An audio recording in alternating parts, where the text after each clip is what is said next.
Então, gente, bom dia. Nós estamos aqui nesse podcast Café com Cristo nessa manhã. E eu tô aqui com uma pessoa ilustre, uma convidada aqui, a Débora, né? Que é minha irmã. Ela vai estar comentando sobre essa passagem, Mateus 8, versículo 23, que fala que Jesus acalma a tempestade, né? Que de início vai falando que, e entrando ele no barco, seus discípulos o seguiram. Os discípulos que estavam ali com Jesus, né, naquela hora. E eu vou passar esse tema, essa passagem, para que a Débora venha comentar o que ela achou disso, a experiência que ela leu, né? Estudou sobre isso. É isso aí, gente. Um abraço a todos. Se vocês puderem estar comentando aí, curtindo o vídeo, fica show. Compartilha mais com os teus amigos. Bom, gente, é isso aí. Então, Débora, o que você acha sobre, assim, essa passagem, né? Que Jesus, com uma tempestade, quando os discípulos estavam ali no barco ali, e possivelmente eles estavam com medo, né, que podia acontecer do barco virar com vários discípulos dentro, né? Que Jesus andava com 12 discípulos, né? E Jesus ele estava ali dormindo, né? Então o que você tem para nos dizer nessa manhã, trazendo para os dias de hoje, né? Vou passar aqui para a Débora aqui, gente. Sabe ela que ela sabe mais sobre esse tema, né? Vamos lá. A paz do Senhor, irmãos amados. Vamos falar sobre a mensagem Jesus apazigua a tempestade, que é um dos episódios marcantes sobre a passagem, né, de Jesus aqui na Terra. E Jonathan mencionou, né, sobre Mateus, a passagem, né, de leitura seria em Mateus 8, do versículo 23 ao 27. Só que eu achei mais completo a passagem de Marcos, do capítulo 4, do versículo 35 ao 41. E é lá que vamos ler. Marcos, capítulo 4, do versículo 35 ao 41. Essa passagem também, além de Mateus 8, do 23 ao 27, e Marcos, do capítulo 4, do 35 ao 41, também podem ser achados em Lucas, capítulo 8, do versículo 22 ao 25. Então vamos ler em Marcos. E naquele dia, sendo já tarde, disse-lhes: passemos para outra margem, ou em outra passagem bíblica, né, que se não me engano é em Lucas, diz que passemos para outra banda do lago. E eles, deixando a multidão, o levaram consigo, assim como estava, no barco. E havia também com ele outros barquinhos. E levantou-se grande temporal de vento, e subiam as ondas por cima do barco, de maneira que já se enchia de água. E ele estava na popa, dormindo sobre uma almofada. Despertaram-no, dizendo-lhe: Mestre, não te importa que pereçamos? E ele, despertando, repreendeu o vento e disse ao mar: Cala-te, aquieta-te. E o vento se aquietou, e houve grande bonança. E disse-lhes: Por que sois tão tímidos? Ainda não tendes fé? E sentiram grande temor e diziam uns aos outros: Mas quem é este que até o vento e o mar lhe obedecem? Irmãos, ontem à noite, eu falando com Deus, eu falei: Senhor, eu já li essa palavra muitas vezes antes, mas ontem à noite eu falei, Senhor, eu quero trazer algo diferente para o teu povo. Eu não quero me basear nessa palavra falando vendo vídeos de outros pastores ou a revelação espiritual de outros mensageiros da fé. Eu quero algo que o Senhor tenha me revelado, que o Senhor me mostre, que o Senhor fale comigo. Então, eu decidi estudar um pouco da história do Mar da Galileia, ou também chamado Lago de Tiberíades. Então, eu vou aqui descrever algumas características desse lago, né? E que são características históricas, culturais, geográficas e também espirituais que têm aplicabilidade para os dias de hoje. Em primeiro lugar, o Lago de Tiberíades, também chamado de Mar da Galileia, ele é um lago de água doce. Eu vou ler a extensão dele. aqui para os irmãos se atentarem, né?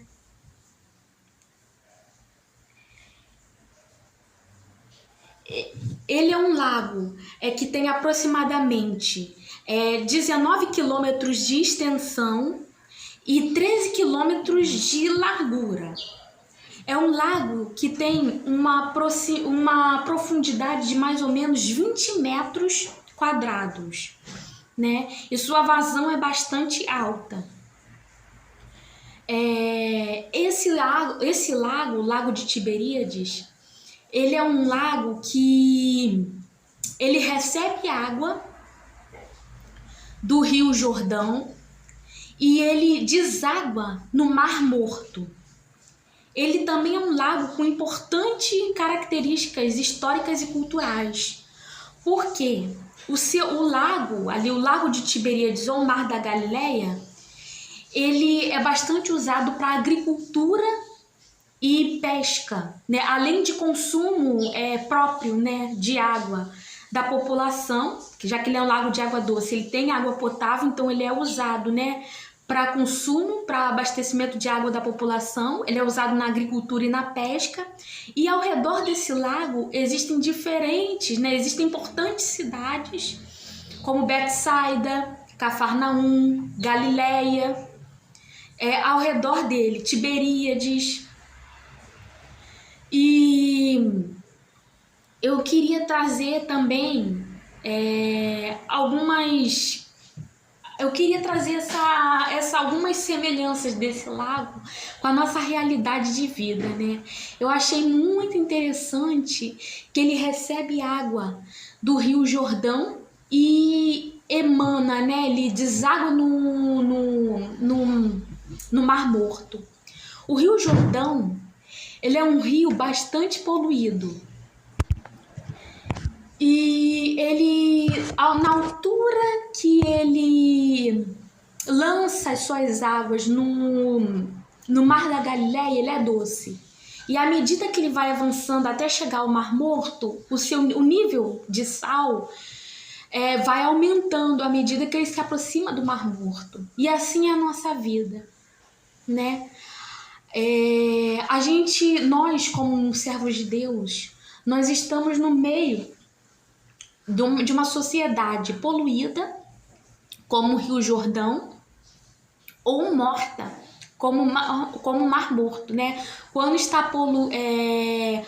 Quando poluída, já quase caminhando para estar sem vida espiritual, sem uma vida desregrada, uma vida imunda, uma vida depravada, ou morta espiritualmente, né?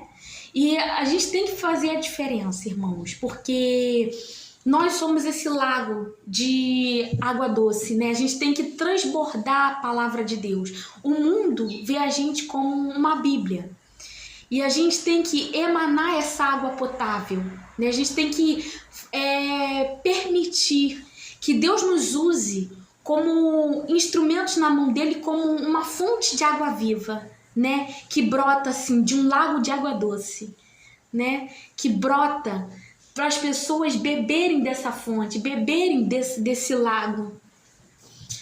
E essa é a importância que a gente tem que ter na vida das pessoas, né? Já que as pessoas não vão até a fonte de água que é Cristo, a gente tem que ir, né, até essas pessoas como fonte, né? Como fonte de água viva, como um lago que transborda das coisas de Deus. Eu também achei interessante que esse lago, ele não se contamina, porque ele recebe água do Rio Jordão e deságua no Mar Morto, ou seja, em nenhuma das duas comunicações que ele tem, uma com o rio e outra com o mar, ele se contamina. Então, a gente tem que fazer como Daniel, como José, não se contaminar com os manjares, não se contaminar com as ofertas, não se contaminar na roda dos escarnecedores, não se contaminar com vãs conversações, com falas imundas, com falas né? Com gestos de perdições. A gente tem que se manter puro e agradável ao Senhor. Como oferta, né? Como Caim, como Abel ali apresentou sua oferta ali, pura, sem defeito, sem mácula, um cordeiro puro, imaculado, sem mancha. Assim a gente tem que se apresentar diante de Deus também, buscando a santificação, não se contaminando, embora a gente esteja em meio a uma sociedade suja, em meio a uma sociedade perdida, em meio a uma sociedade que caminha para o fim. Nós temos que nos mantermos puros, agradáveis, limpos diante do Senhor. Outra passagem que eu achei importante também, né? Outra questão que eu achei importante é a sua importância histórica e cultural do rio, do lago, né? Do mar para a sociedade. Porque esse é o papel que a gente tem que desempenhar na nossa sociedade. É um papel de agricultura, de pesca, ou seja, é um papel onde a gente tem que ajudar sim as pessoas, tem que colaborar sim, tem que ser bênção na vida das pessoas, ajudar as pessoas, estender a mão, fazer caridade sim, orar, clamar pelas pessoas, tanto na questão espiritual, a gente tem que ajudar em oração, a gente tem que ajudar colaborando, cooperando na obra do Senhor, como ajudar também na questão social, sim, fazer a obra de Deus nos orfanatos, nos asilos, nos hospitais, como também, irmãos, sendo um importante papel de destaque na sociedade, estudando, correndo atrás, se destacando, né, no perfil profissional, no perfil econômico aqui nessa sociedade, porque o lago, ele é um lago, engraçado que ele é um lago de Tiberíades, é um lago, mas ele é tão grande, tão extenso, tão largo, tão profundo, que ele é chamado de mar. Ou seja, o mar, ele é conhecido pela sua salinidade, né? E o lago de Tiberíades é um lago de água doce, mas ele é tão grande, ele tem um papel tão importante que já elevaram ele a uma posição de mar. Então é isso que a gente tem que ser. Às vezes a gente está numa situação tão pequena, a gente se vê tão pequenininho, tão menorzinho, mas quando a gente se dispõe a ser diferentes, tanto na obra de Deus quanto no mundo, né, profissional, Deus nos eleva a patamares mais altos e a gente passa, né, de ser visto como de um lago a ser visto como um mar. Então a ser visto de uma forma maior, né, mais grandiosa, né? Então, essa importância. Eu também estudei, irmãos, que nesse mar, no Mar da Galileia, à sua volta está o Monte Hermon, que a 2.750 metros de altitude se encontra as montanhas de gelo, as geleiras, né, desse Monte Hermon, e, se eu não me engano, a leste se encontra as colinas de Golã, que é outra montanha, além do Monte Hermon, outra montanha que cerca o Lago de Tiberíades, ou Mar da Galileia. E nessas montanhas, a instabilidade, o clima é muito gélido. E o clima do Mar da Galileia, ou Lago de Tiberíades, é um clima quente e calmo. Então, quando vem o vento que sopra dessas geleiras e se encontra com o vento, com o clima do mar quente e calmo, gera grandes instabilidades nessa região. E o clima muda, gerando intensas tempestades, o que ocasiona ondas, né, de tamanho assim muito grande. Então é comum as ocorrências de tempestade nessa região. Então eu queria dizer, irmãos, que às vezes a gente está na nossa vida tranquilamente, calmamente, seguro, achando que nada vai nos acontecer, tranquilo, despreocupados, às vezes assim, nem se preocupando com a nossa vida espiritual, às vezes assim, monótonos, às vezes estáveis, às vezes acomodados, e às vezes vêm ventos de diferentes direções de montanhas que nos cercam, ou seja, problemas que nos cercam, que geram grandes instabilidades na nossa vida e situações que às vezes a gente não consegue ter o controle, mas que clamando ao Rei dos Reis, Ele, né, se toma o controle ali da nossa vida e apazigua a tempestade. Às vezes a gente não espera, né, que venha tempestade na nossa vida, que venha, porque às vezes Deus permite, irmãos, para nos levar a graus, a condições, a situações maiores, né? Às vezes a gente está acomodado, mas Deus permite que um vento, uma tempestade chegue à nossa vida, meio que para desestruturar, abalar, né, a nossa vida. Mas porque Deus quer nos impulsionar, Deus quer nos elevar a patamares mais altos. Então Ele permite que certas tempestades, certas ondas cheguem em nossas vidas para ver se a gente acorda, para ver se a gente desperta. E às vezes a gente não está preparado, mas como diz na palavra de Deus, Deus nos dá lutas maiores do que a gente pode suportar. Então às vezes Deus permite mesmo que venham lutas, venham dificuldades para nos abater, para nos deixar um pouco desconfortáveis, mas é pra gente buscar mais a Ele, é recorrer a Ele, orar mais, se consagrar mais, porque não tem, irmãos, não tem outro segredo. A busca, né? A nossa vida tem que ser pautada em Cristo. Então, a gente tem que mergulhar, se tornar, né, mais profundos de Deus, mais cheios de Deus. Então, para a gente poder vencer as tempestades, as ondas grandes na nossa vida, a gente tem que mergulhar no profundo do rio, né? Se encher de Deus, porque lá dentro da tempestade, lá dentro da cova, Deus nos dá estratégias, Deus nos dá condições para que possamos vencer as batalhas, vencer as lutas, vencer as adversidades que aparecem na nossa vida. E é essa mensagem que eu quero deixar para os irmãos, né, nesse pequeno podcast aí. Eu estou muito grata por essa oportunidade. E eu agradeço a oportunidade em nome de Jesus. Amém.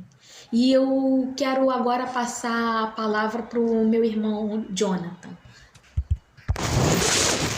Então é isso aí, gente. Estamos mais, né, nesse dia concluindo aí esse podcast aí, que sobre o tema Jesus acalma a tempestade. E creio que você vai extrair grande lição, um grande aprendizado, né, sobre esse tema. E é isso aí. Até a próxima. Se você gostou, curte aí, comenta comenta o que você achou, o que você acha desse tema, né? Creio que foi um tema de edificação, né? Vai ser para todos nós, né? Então é isso aí, gente. Espere até a próxima. Nós estaremos aí de volta aí. Mais um podcast.